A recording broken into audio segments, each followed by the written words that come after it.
So welcome inside our new landscape studio.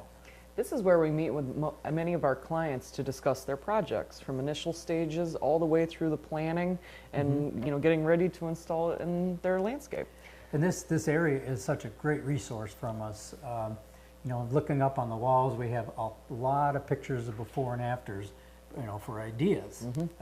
Great resource.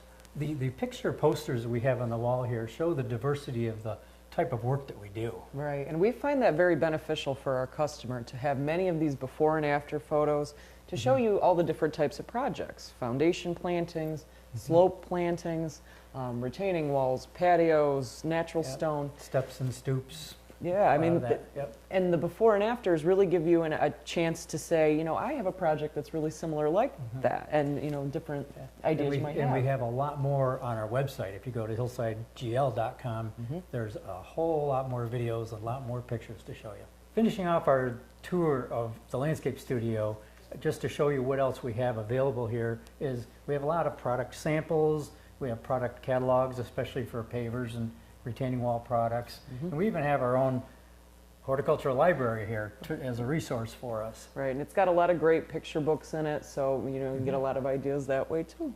Okay. So thank you for joining us. If you'd like to stop in to our new location at 2340 Route 26, Endicott, New York, in the town of Maine, feel free to stop in and take a look around our studio, get lots of ideas, or set up a consultation with us. Thanks for joining us. I'm Jim Hotelling. And I'm Liz Snyder. Home gardeners from Hillside Garden Landscaping.